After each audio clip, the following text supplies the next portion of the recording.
ಇದೇ ಪಟಾಪಟಿ ಚಡ್ಡಿ ಹಾಕೊಂಡು ಇಂಟರ್ನ್ಯಾಷನಲ್ ಏರ್ಪೋರ್ಟ್ಗೆ ಹೋದ್ರೆ ಹೆಂಗಿರುತ್ತೆ ನೋಡಿ. ಇಲ್ಲಿ ಒಂದು ಹೆಲಿಕಾಪ್ಟರ್ ಕ್ರಾಶ್ ಆಗ್ಬಿಟ್ಟೈತೆ ನೋಡಿ.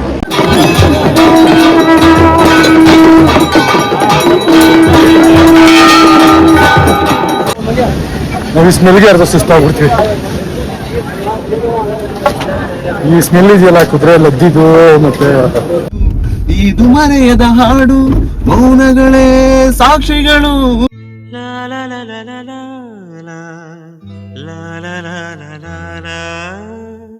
ಇವನ್ ಗ್ರಹಗತಿ ಸಂದಾಗಿಲ್ಲ. ಈ ಜ್ಯೇಷ್ಠ ಹೋಗಿ ಆಷಾಢ ಹೋಗಿ ಶ್ರಾವಣ ಬರ್ಲಿ ಅವ್ನ್ ಟಾಪಾಗಿ ಬರ್ತಾನೆ. ಈ ಪಟಾಪಟಿ ಚಡ್ಡಿನ ಕೊಡ್ರಿ ಅಂದ್ರೆ ಇಷ್ಟ ಒರಿಜಿನಲ್ ಪಟಾಪಟಿ ಚಡ್ಡಿ ಇದು ಹಾಕೊಂಡ್ರೆ ದೊಡ್ಡಣ್ಣ ಚಡ್ಡಿ ಇದು ನನಗೆ ಕೊಟ್ಬಿಡೋರು. ಅವಾಗಿನ ಕಾಲದಲ್ಲಿ ಪಟಾಪಟಿ ಚಡ್ಡಿ ಹಾಕೊಂಡ್ರೆ ದೊಡ್ಡ ಶ್ರೀಮಂತರು ಅಂತ. ಈ ಪಟಾಪಟಿ ಚಡ್ಡಿ ಹಾಕೊಂಡ್ರೆ ಆಡ್ಕತ್ತಾರೆ, ಇದೇನಪ್ಪ ಇದು ಪಟಾಪಟಿ ಚಡ್ಡಿ ಹಾಕೊಂಡಲ್ಲ. ಇದೇ ಪಟಾಪಟಿ ಚಡ್ಡಿ ಹಾಕೊಂಡು ಇಂಟರ್ನ್ಯಾಷನಲ್ ಏರ್ಪೋರ್ಟ್ಗೆ ಹೋದ್ರೆ ಹೆಂಗಿರುತ್ತೆ ಹೇಳಿ. ಫುಲ್ ಎಲ್ಲ ನಮ್ಮನೆ ನೋಡ್ತಿರ್ಬೇಕು. ಗೈಸ್ ಫೈನಲಿ ನನ್ನ ಔಟ್ಫಿಟ್ ರೆಡಿ ಆಯ್ತು. ಇದ್ರ ಮೇಲೆ ಒಂದು ಒಳ್ಳೆ ಟವಲ್ ಹಾಕೊಂಡ್ಬಿಟ್ರೆ, ಟರ್ಕಿ ಟವಲ್.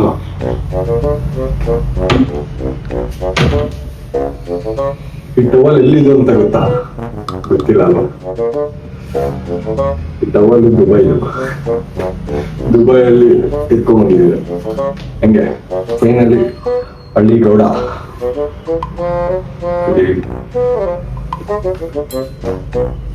ಪರ್ಫೆಕ್ಟ್ ರೈತರು. ಚಡ್ಡಿ ಜೋಗ ಕೊಟ್ಟಿಲ್ಲ ಫ್ರೆಂಡ್ಸ್.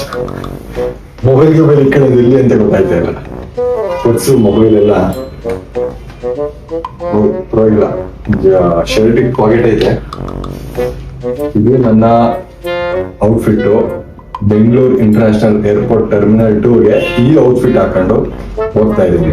ಜನ ಏನ್ ತಿಳ್ಕೊತಾರೆ ಏನೋ ನಮಗ್ ಬೇಡ. ನಮ್ ರೈತರು ಹಾಕ್ತಿತ್ತಂತ ಬಟ್ಟೆನ ಈಗ ಯಾರು ಹಾಕ್ತಾ ಇಲ್ಲ. ಸೊ ಅದನ್ನ ನಾವು ಟ್ರೆಂಡ್ ಮಾಡೋಣ ಅಂತ ಹೇಳ್ಬಿಟ್ಟು ಈ ಡ್ರೆಸ್ ನ ಹಾಕೊಂಡು ಹೋಗ್ತಾ ಇದೀನಿ. ಇದಕ್ ಮುಂಚೆ ಜರ್ಮನಿಲಿ ಒಬ್ರು ಹಾಕೊಂಡು ಪಟಾಪಟಿ ಚಡ್ಡಿ ಹಾಕೊಂಡು ಓಡಾಡ್ತಾ ಇದ್ರು. ಸೊ ನಾವಿವಾಗ ನಮ್ಮ ಇಂಡಿಯಾದಲ್ಲಿ, ಅದು ನಮ್ ಕರ್ನಾಟಕದಲ್ಲಿ ಪಟಾಪಟಿ ಚಡ್ಡಿ ಅಂದ್ರೆ ನಮ್ ಕರ್ನಾಟಕ ಫೇಮಸ್. ಯಾಕಂದ್ರೆ ನಮ್ ಕರ್ನಾಟಕದಲ್ಲಿ ಬಿಟ್ಟು ಹೊರಗಡೆ ಹಾಕ್ತಾರೆ ಅನ್ನೋ ಗೊತ್ತಿಲ್ಲ. ಬಟ್ ನಮ್ಮ ಈ ಮಂಡ್ಯ, ಮೈಸೂರು, ನಮ್ ತುಮಕೂರು ಅಂದ್ರೆ ಆಲ್ಮೋಸ್ಟ್ ನಮ್ಮ ಕರ್ನಾಟಕದಲ್ಲಿ ಎಲ್ಲಾ ಕಡೆ ಪಟಾಪಟಿ ಚಡ್ಡಿ ಹಾಕಿ ನಮ್ ತಾತ ಮುತ್ತಾತಂದಿರೆಲ್ಲ ಪಟಾಪಟಿ ಚಡ್ಡಿ ಹಾಕಿ ಬೆಳೆದವರು. ಸೊ ಈಗ ಅದನ್ನ ಹಳೆಯದನ್ನ ಮತ್ತೆ ಟ್ರೈನ್ ಮಾಡೋಣ ಅಂತ ಹೇಳ್ಬಿಟ್ಟು ನಾನು ಹೋಗ್ತಾ ಇದ್ದೀನಿ. ನೋಡೋಣ ಹೆಂಗೆ. ಯಾವಾಗ್ಲೂ ಚಡ್ಡಿಲೇ ಇರೋದಾ? ನಮ್ಮ ಸಂಸ್ಕೃತಿನ ಉಳಿಸ್ತಾ ಇರೋದೇ ಈ ಚಡ್ಡಿ. ಅದನ್ನ ಇವ್ರು ಕಾಪಾಡ್ತಾವ್ರೆ. ಸಿರಿಮಂಡಿ ಮಮ್ ಗೆಲ್ಗೆ ನಮ್ ಚಡ್ಡಿ ಎಂ ಬಾಳ್ಗೆ. ಕನ್ನಡ ಭಾಷೆನೆ ನನ್ ಜೀವ, ಕಾವೇರಿ ತಾಯಿನಿ ನಮ್ಮವ್ವ. ಈ ಮಣ್ಣಂದ್ರೆ ಚಿನ್ನ, ಇಲ್ಲಿ ಹುಟ್ಟೋನೂರನ್ನ. ನಡೆ ಚಂದ, ನುಡಿ ಚಂದ, ಜನ ಚಂದ. ಬೇರೆ ದೇಶದಲ್ಲಿ ಪಟಾಪಟಿ ಚಡ್ಡಿ ಹಾಕೊಂಡು ಹೊರಡಿದ್ರೆ ಅವ್ರಿಗೇನು ಅನ್ಸಲ್ಲ. ಆದ್ರೆ ನಮ್ ದೇಶದಲ್ಲಿ, ಅದು ನಮ್ ಕರ್ನಾಟಕದಲ್ಲಿ ಪಟಾಪಟಿ ಚಡ್ಡಿ ಹಾಕೊಂಡು ಏರ್ಪೋರ್ಟ್ ಹೋಗ್ಬೇಕು ಅಂದ್ರೆ ಇಡೀ ಇಂಡಿಯಾದಲ್ಲಿ, ಅದು ನಮ್ ಕರ್ನಾಟಕದಲ್ಲಿ ಮೇ ಬಿ ನಾನೇ ಫಸ್ಟ್ ಅನ್ಕೊಂತೀನಿ ಪಟಾಪಟಿ ಚಡ್ಡಿ ಹಾಕೊಂಡು ಏರ್ಪೋರ್ಟ್ ಹೋಗಿದ್ದು. ಪಟಾಪಟಿ ಚಡ್ಡಿ ನಮ್ಮ ಹೆಮ್ಮೆ, ನಮ್ಮ ಸಂಸ್ಕೃತಿ. ನುಡಿ ಚಂದ, ಜನ ಚಂದ, ಚಂದ ಚಂದ ಗೆಳೆಯ. ಗೈಸ್ ಚೆಕ್ ಇನ್ ಆಯ್ತು. ಈಗ ಹೋಗ್ಬಿಟ್ಟು ಬ್ಯಾಗೇಜ್ ಹಾಕ್ಬಿಟ್ಟು ಲಾಂಜ್ ಹೋಗ್ಬಿಟ್ಟು ತಿಂಡಿ ತಿನ್ನೋಣ. ಇನ್ನ ತಿಂಡಿ ತಿಂದಿಲ್ಲ, ಬೇಗ ಹೋಗಿ ತಿಂಡಿ ತಿನ್ನೋಣ.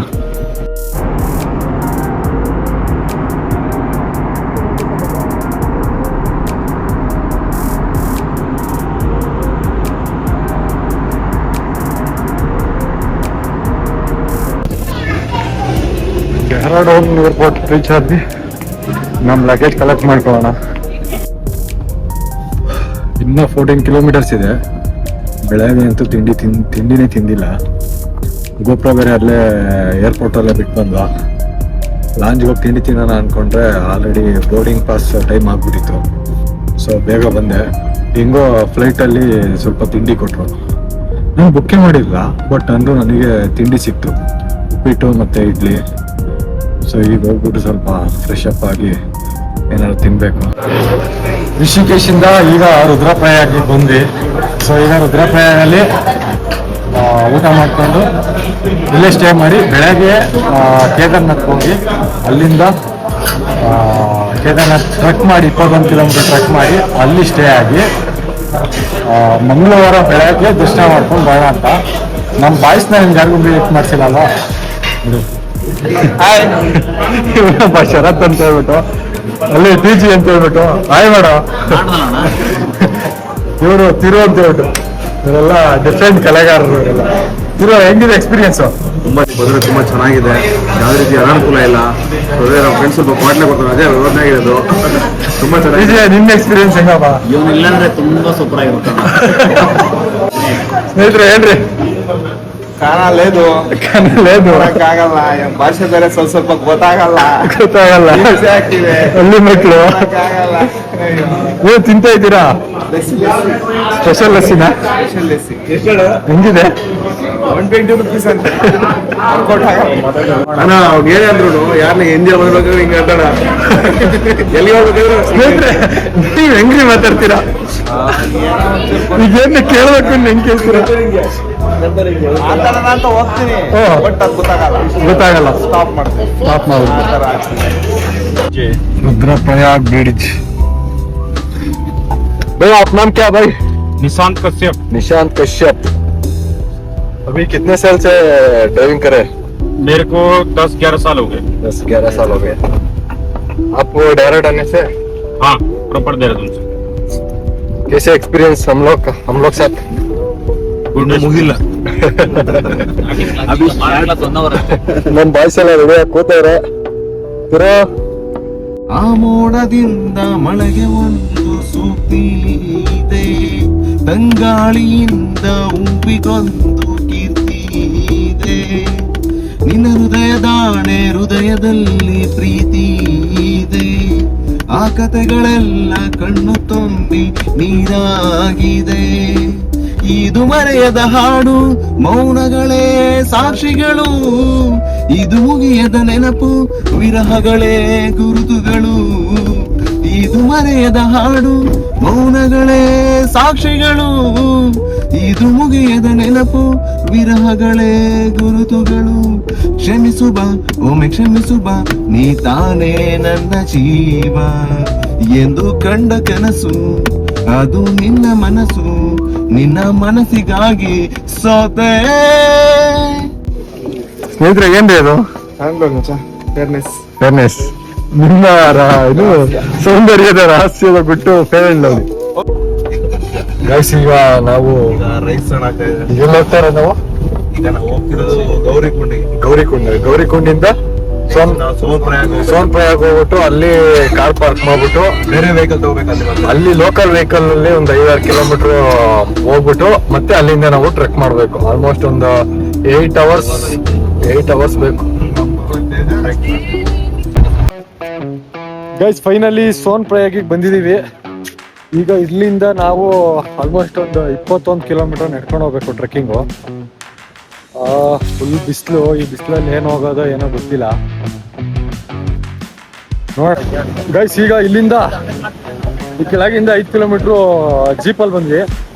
ಸೊ ಈಗ ಇಲ್ಲಿಂದ ನಡ್ಕೊಂಡು ಹೋಗ್ಬೇಕು. ಜೀಪ್ ಇಲ್ಲೇ ಲಾಸ್ಟು. ಸೊ ಇಲ್ಲಿಂದ ನಡ್ಕೊಂಡು ಹೋಗ್ಬೇಕು. ನೀವು ಗೈಸ್ ಏನಂದ್ರೆ ಇಲ್ಲಿ ಫುಲ್ ಕುದುರೆಗಳೆಲ್ಲ ಜಾಸ್ತಿ ಅಲ್ವಾ?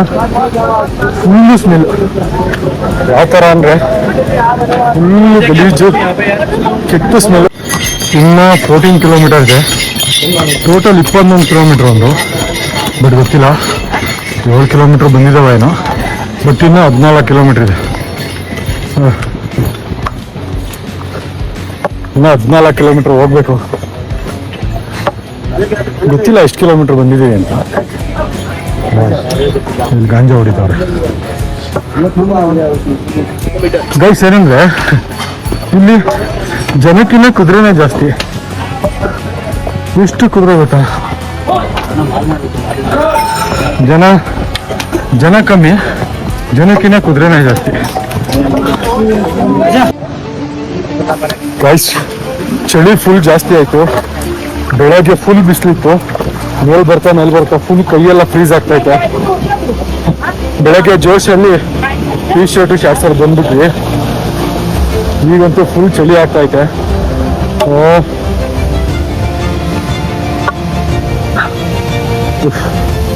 ಯಾರು ಈ ತಪ್ಪು ಮಾಡಕ್ ಹೋಗ್ಬೇಡಿ.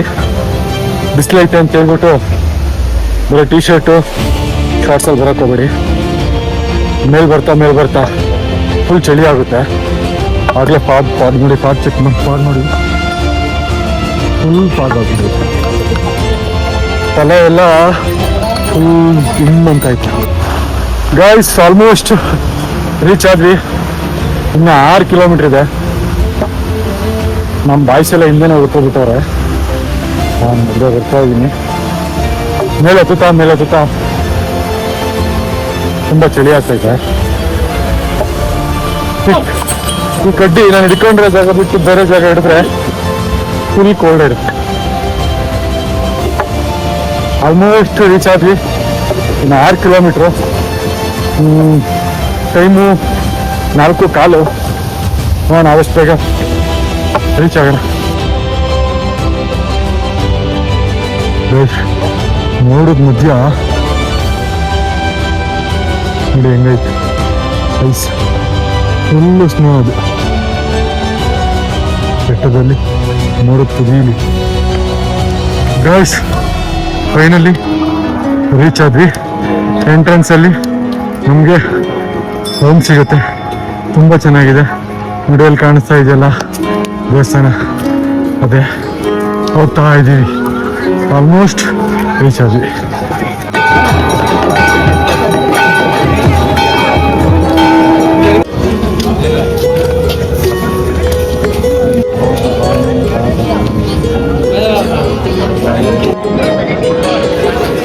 ಗಾಯ್ಸ್ ವಿಭೂತಿ ಕೂಸ್ಕೊಂಡಿದ್ದಾಯ್ತು.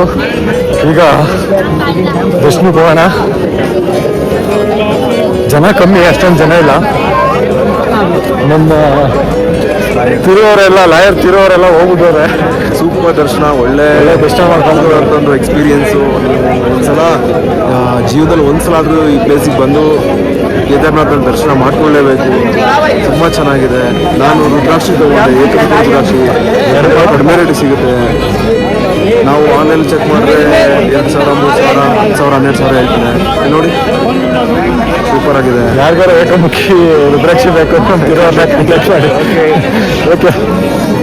ಫೈನಲಿ ದರ್ಶನ ಆಯಿತು. ದರ್ಶನ ತುಂಬ ಚೆನ್ನಾಗಾಯಿತು. ಈ ಕಡೆಯಿಂದ ತುಂಬ ಜನ ಇದ್ರು. ಅಲ್ಲಿ ಸ್ಪೆಷಲ್ ಎಂಟ್ರಿ ಅಂತೇಳಿ ಕರೆಸ್ಕೊಂಡ್ರು. ಅಲ್ಲಿ ನೋಡಿದ್ರೆ ಒಳಗೋದ್ಮೇಲೆ 2,000 ಅಂದರು ಇಬ್ಬರಿಗೆ. ಏನು ಮಾಡೋಕ್ಕಲ್ಲ, ಹೋಗ್ಬಿಟ್ಟಿದ್ದೀವಿ ಅಂತ ಹೇಳ್ಬಿಟ್ಟು ದುಡ್ಡು ಕೊಟ್ಬಿಟ್ಟು ಬಂದ್ವಿ. ಅಂದರೆ ಸ್ಕ್ಯಾಮ್ ಇರುತ್ತೆ, ಸ್ವಲ್ಪ ನೋಡಿಕೊಂಡು ಬನ್ನಿ. ದರ್ಶನ ಮಾತ್ರ ತುಂಬ ಚೆನ್ನಾಗಿತ್ತು, ತುಂಬ ಚೆನ್ನಾಗಾಯಿತು. ಲೈಫಲ್ಲಿ ಒಂದ್ಸಲ ಆದರೂ ಇಲ್ಲಿಗೆ ಬರಬೇಕು, ನಿಜವಾಗೂ ಅಷ್ಟು ಚೆನ್ನಾಗಿದೆ. Thank you. ಈಗ ಕಾಲಭೈರವೇಶ್ವರ ಟೆಂಪಲ್ಗೆ ಹೋಗ್ತಾ ಇದ್ದೀವಿ, ಅಲ್ಲಿ ಹೋಗೋಣ ಬನ್ನಿ. ನಾನು ಹಿಂದೆ ಕಾಣ್ತಾ ಇರೋದು ಭೀಮನ್ ಕಲ್ಲು ಅಂತ ಹೇಳ್ಬಿಟ್ಟು.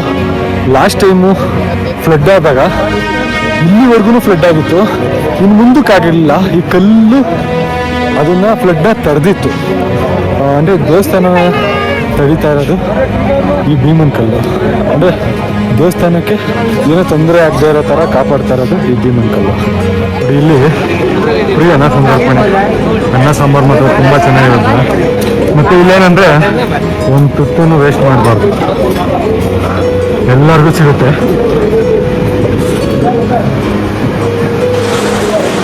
ಬೆಳಗ್ಗೆನೆ ಹತ್ಕೊಂಡ್ಬಂದು ಬೆಸ್ಟ್ ಮುಗಿಸ್ಕೊಂಡು ಇಲ್ಲಿ ಬಂದರೆ ಒಳ್ಳೆ ಊಟ ಸಿಗುತ್ತೆ, ತುಂಬ ಚೆನ್ನಾಗಿರುತ್ತೆ. ಅನ್ನ ಸಾಂಬಾರು ತುಂಬ ಚೆನ್ನಾಗಿರುತ್ತೆ. ಬಟ್ ಒಂದು ಅಗ್ಳು ಕೂಡ ವೇಸ್ಟ್ ಮಾಡಬಾರ್ದು, ಫುಲ್ ತಿನ್ಬೇಕಷ್ಟೇ. ನಾವು ತಿಂದಿಲ್ಲ ಅಂದರೆ ಬಿಡೋದೇ ಇಲ್ಲ, ಚೆನ್ನಾಗಿರುತ್ತೆ. ಒಂದಾಗಿ ಟ್ರೈ ಮಾಡಿ. ದೇವಸ್ಥಾನದಿಂದ ಕಾಲಭೈರವೇಶ್ವರ ಟೆಂಪಲ್ಗೆ ಹೋಗೋ ರೋಡಲ್ಲಿ ಸಿಗುತ್ತೆ ನೋಡಿ. ಸಾಧುಗಳು ಬಂಗಿ ಹೊಡಿತಾವ್ರೆ. ಇವರೆಲ್ಲ ನಾಗ ಸಾಧುಗಳು. ನೋಡಿ ಇಲ್ಲಿ ಒಂದು ಹೆಲಿಕಾಪ್ಟ್ರು ಕ್ರಾಶ್ ಆಗ್ಬಿಟ್ಟೈತೆ ನೋಡಿ, ಕಾಣಿಸ್ತಾ ಇದ್ದಲ್ಲ. ಇದನ್ನ ಸೈಡಲ್ಲಿ ಹಾಕ್ಬಿಟ್ಟವ್ರೆ. ಯಾವಾಗ ಆಗಿರೋದು ಅಂತ ಗೊತ್ತಿಲ್ಲ, ಬಟ್ ರೀಸೆಂಟಾಗಿ ಆಗಿರೋದು ಅನ್ಸುತ್ತೆ. ಕ್ರಾಶ್ ಆಗ್ಬಿಟ್ಟು ಕಟ್ಟಾಗ್ಬಿಟ್ಟಿದೆ ನೋಡಿ ಹಿಂದಗಡೆ. ಇಲ್ಲೇ ಪಕ್ಕದಲ್ಲೇ ಡೆಲಿಸ್ ಇದೆ. ಯಾರಿಗೂ ಏನೂ ತೊಂದರೆ ಆಗಿಲ್ಲ ಅನ್ಸುತ್ತೆ, ಗೊತ್ತಿಲ್ಲ ಯಾವಾಗ ಆಗಿರೋದು ಅಂತ.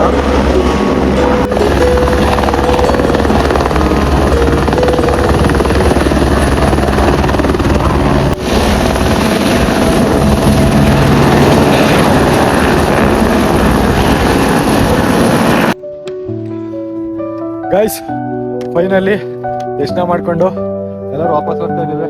ಹೆಂಗಿತ್ತಪ್ಪ ಎಕ್ಸ್ಪೀರಿಯನ್ಸ್?